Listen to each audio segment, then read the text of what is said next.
today. So, very simple formula, but I think there's a reason for that. I mentioned that up front. So let's take a quick look at the very, very simple recipe of this, because there are a lot of archetypes here, but I think that there's a trio and then an extra that I want to paint for you guys just to set things up a little bit. First of all, we get introduced to Russell, right? This, which we see in a lot of stories, is almost that idea of the prophet, the scraggly guy, comes out of the middle of nowhere. He says wild stories, which somehow, of course, turn out to be true. So you have this character, Russell. People think he's nutty. The aliens are coming. They're up to no good. They did horrible things to me. Right? There's the idea of the crazy guy that's proclaiming something that will later turn out to be true. Then we also have the figure that kind of solves the problem, the conflict in the movie. Right? We have this character which in some ways is a lot like the priest. Now some of you're like, well, wait, what's a priest do again? Right? A priest is someone who figures out, basically connects the dots, someone who brings things together or mediates things, or in this case, not only mediates the problem, but brings down the problem. Right? He's the one who figures things out, whether it's from the code or all the way to the cold, right? He figures out everything from beginning to end. This is how we get in there. This is how the problem gets solved. This is how we bridge the gap of our problems from the countdown to the corrupting virus. He has the keys to understanding and victory. But of course, you need somebody to lead you through that conflict, through that conflagration. And so you have the idea of the king, whether it's an old Arthurian story or whether we're setting it right here in America and it's the President of the United States, right? We've got Bill Pullman, by the way, best movie president, in my opinion. Some people want to argue with me, Harrison Ford, Air Force One. I'm going with Bill Pullman. And I think we get to see him in the sequel here coming out soon. But you kind of have this trio of characters. I don't know about you, but when I go into a movie, I don't think, yeah, I could be president. And I look at Jeff Goldblum's character, and as much as I'd like to think I'm that quirky, I'm not that genius. And as much as I might like to think, well, I hope no, and who really wants to be the crazy Randy Quaid out in the middle of the wilderness?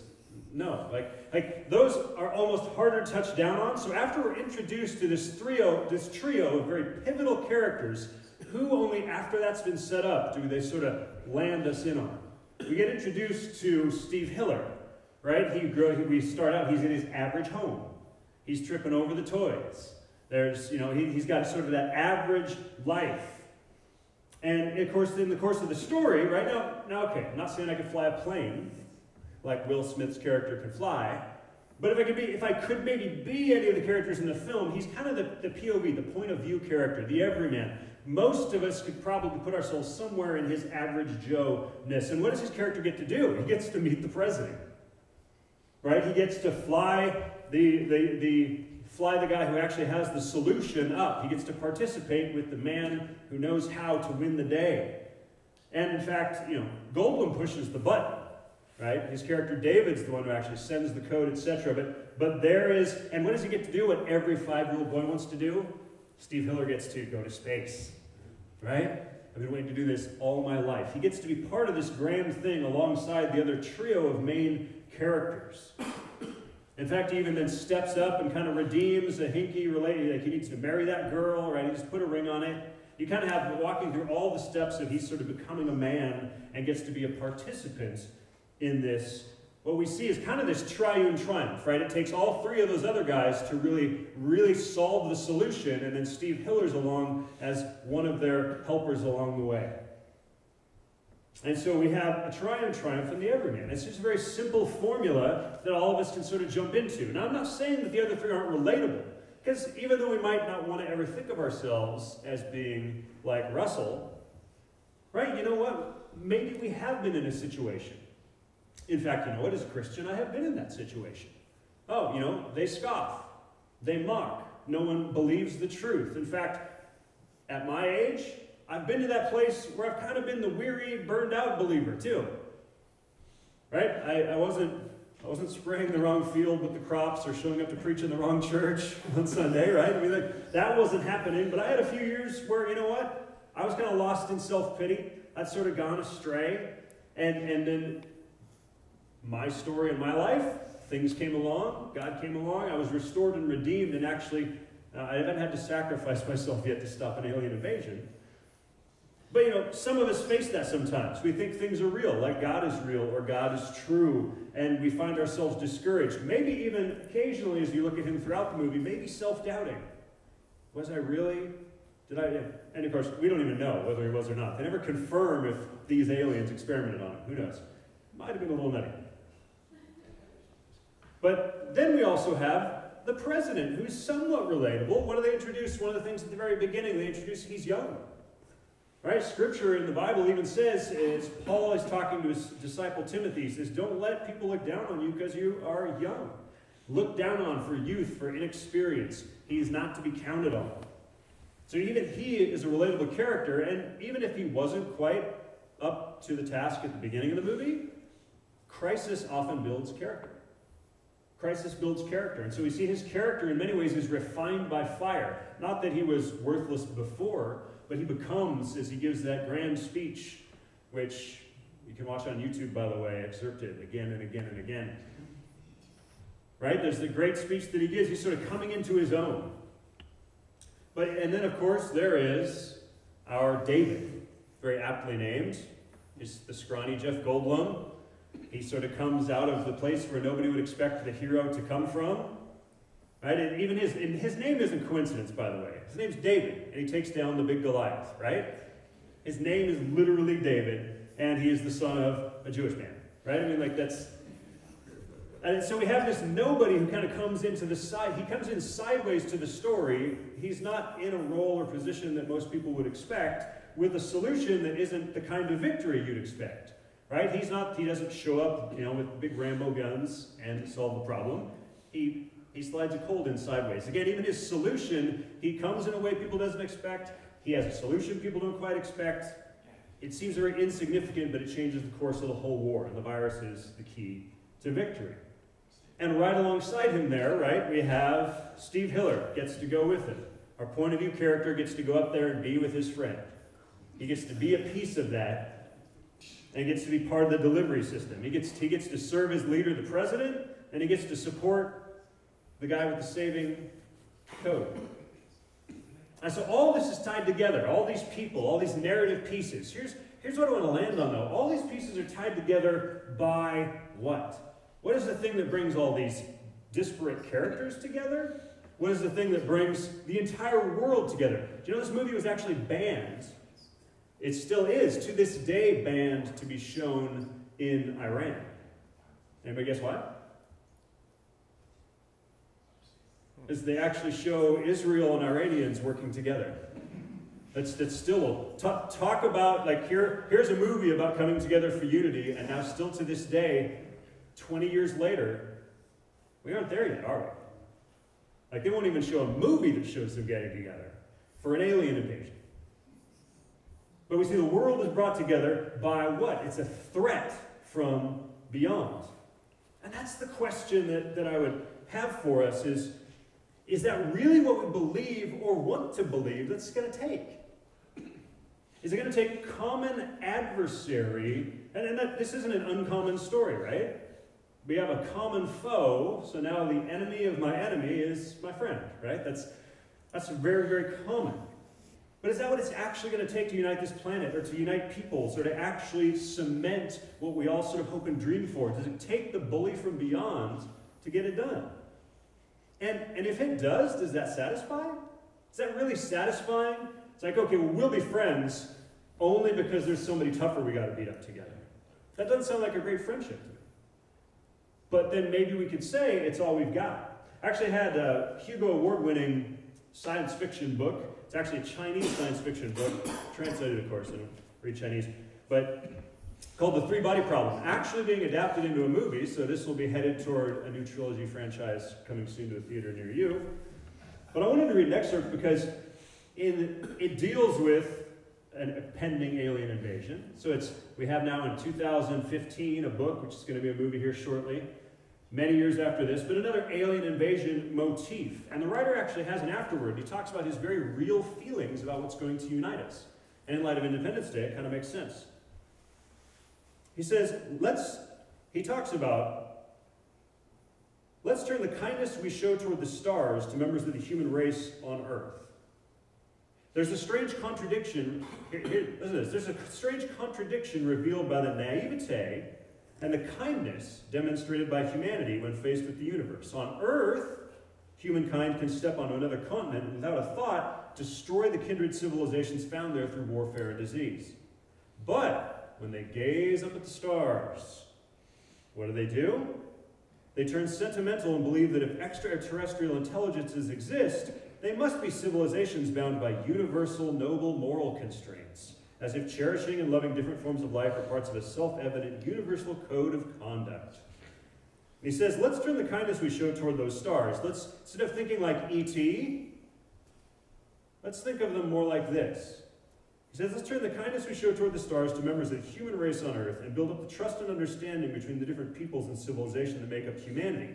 But for the universe outside the solar system, we should be ever vigilant and be ready to attribute the worst of intentions to any others that might exist in space. For a fragile civilization like ours, this is without a doubt the most responsible path. They're not even here yet, and some of our top science fiction writers are predicting and saying that we should unify as a people, because if we go to another continent right now and stomp on other people, what do we expect people who are big enough to sail their ships from another planet to our planet-sized continent and do to us? We better unify. But here is my problem with that.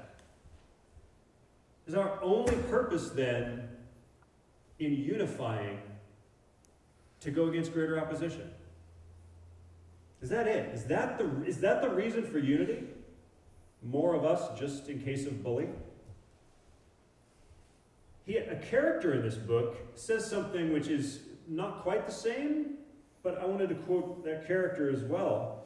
And we saw the author's very specific worldview, but as he's writing characters in the book, one of them says, it was impossible to expect a moral awakening from humankind itself, just like it was impossible to expect humans to lift off the earth by pulling on their own hair.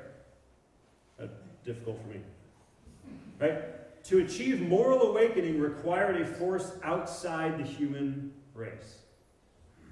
Now, I don't necessarily disagree, but then, as the author then shows his hand later and divulges that he is an atheist, and says that outside force is the threat of evil from outside, I want to this idea, this unifying idea, is progressively and regressively and inherently tragic. And I just want to explain why. It's tragic. The only reason that we should band our continents and our colors and our creeds together is to then look at the tentacled things that are coming and say, now we can stand together to beat them up. Well, then what happens when something outside our galaxy shows up? Do we need to unify the whole galaxy to fight the other, or the solar system? Or when does that end? Or take it backward then. If we can all team up on planet Earth to fight the aliens who might want our stuff, how is that morally better or different than when we band up on one continent to take the stuff from the other continent? Let's all unify here to take down those people here. Or let's unify because they're coming over here. Unity is only, what happens then? Okay, so let's unify the entire universe. What, just in case there's a parallel universe that wants to squeeze in there? That idea of why we're unifying is only for want of adversary. And what happens, as we know, when there's not a good wartime, when we don't have an adversary, then all that unity falls apart. We just start fighting with each other again. We just start doing things between us. And unity for survival isn't moral at all. That's not a moral reason. I just want to survive. That's not a moral awakening. That's a survival awakening, perhaps. But it's not good. It's strategic. And there's a difference. Something that's, I need to strategically unify because there's a bad guy, that's not morality. That's just smart. So maybe we're looking for unity from the wrong source. This movie it's triumphant because we do unify. but I think it's tragic for what their why had to be. Is our hope for unity a common foe only, or could it be something else? Remember what the one gal says when she's standing on the roof all naive, and she says, I hope they bring back Elvis. And like here we have people even ascribing religious, some kind of, like, somehow they're going to bring people back from the dead. Like, she doesn't just want aliens from beyond. She wants somebody to show up who's going to answer life's questions. Bring her favorite musician back from the dead. Somebody who has spiritual significance and salvation of some sort, in addition to just happening to reside on another planet. And that's because I think there's something yearning in us for unity that is far different from common foe. It's common father. Is our only purpose for unity opposition, or because we have a purposed origin? Do we join together just because of conflict and common interest, or because of common creator? That's far more satisfying, if true. We even see relationship as a big part of the movie, too. It's not just about survival and beating the aliens. Relationships are extremely important. Constance and David have that talk. She says, haven't you ever wanted to be part of something special? She said, I was part of something special. And without love, all this survival stuff is nonsense. Without love and reconciliation, we even see reconciliation between father and son. The surviving, why? Survive, I need to eat today so I can eat tomorrow, so my kids can eat the next day, so we just keep going because what? Right? And David's father, I love it when he says it to him. He's like, he says, you've lost, everybody at some point loses their faith. There's an idea of something being lost that needs to be found again in the context of the movie. Now, we don't get that from the conflict or the revelation. But the president says the question whether or not we're alone in the universe has finally been answered. I tell you what, guys, I already knew that question had been answered. Not by aliens, of course. But for the Christian, that's already been answered. I believe I have a creator. I believe I have a God. I believe I've looked up and I don't expect aliens to be bringing Elvis back. I believe God brought someone back from the dead. And I believe that it explains why I'm drawn to these spectacles and cosmic battles too, because Ephesians 6 says, be strong in the Lord and in the strength of his might, for we do not wrestle against flesh and blood, but against the rulers, against the authorities, against the cosmic powers over this present darkness, against the spiritual forces of evil in the heavenly places. So I love stories like this because I believe that there is and was a cosmic battle, and in fact, just like delivering a virus, technically it has already been won. We're just seeing the slow, God-given destruction of evil after the delivery system has already done its job. I believe that there was a perfect prophet, which means far better than Randy Quaid, right? I believe there's a perfect prophet in God's Son, Jesus Christ, who came from a nowhere town. Some people thought he was just a nutty carpenter's son. Right? That's all they thought he was. But he came from a place nobody expects into this radical position of change which has affected us for thousands of years. Saying he knew how to deal with Satan, sin, and death. He understood it. He came to take care of it. He lays down his life for it. Instead of ascending into the heart of darkness of the enemy camp, right? He descended to the heart of death itself. And came back as also the perfect king, as Lord, as Savior, as head of his church, as unifier of peoples and bringer of peace. And the cool thing is, in this great story I think that we are, many of us, parts of, we do get to be participants. We have a point of view in that grand story. Even though Christ rules all the trio of roles together in one perfect saving role, we get to be part of the grand story too.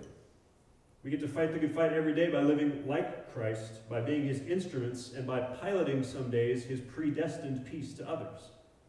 Right? We get to be the hands, we get to be the feet, we get to be the tools of his trade, the soldiers in his war that brings life from death and peace from conflict. And so we have, in my view of the greatest story ever told, a triune triumph and an everyman. So I watch a story like this, and it all comes together in my mind. We're not just random accidents percolated in a petri dish called Earth that now have to have this desperation to survive, and so that's why we have unity. We're rolled into an epic story of independence that had a beginning, has an ending, has a purpose. And for some of us, maybe, like David, we're in a place in life where we've kind of lost that faith. Maybe, just maybe, we don't have to wait till the alien apocalypse to find it again. So in the words of Steve's good and dearly departed friends, let's kick the tires and light the fires. Let's pray. God, we thank you for tonight that we can enjoy a classic film, but help us to always see how all stories, classic, fresh, new, old, film, old books, whatever they are, there's a reason they tug at our heartstrings. There's a reason that the same themes keep coming up again and again and again and again. And maybe you are surfacing, just like David surfaces and sees that code and sees that countdown and understands something about what's going on. Maybe you're surfacing that narrative again and again in our hearts so we'll recognize you. So that before things count down to either our last day or the world's last day, we can recognize you, recognize where your cover is, flee to your refuge, know you, and know we don't get laid waste, that we have an eternity in you. Thank you for that independence we have in Jesus from sin, from death, from all these things. And help us to enjoy this summer with its fun, with its film, with the fellowship of friends, co-workers. Well, let us be mindful of you in the midst of it. Just find ways to recognize your goodness, recognize the joys that we can have, and why we can even take this time for recreation, because you are good, and because you love us. In your name.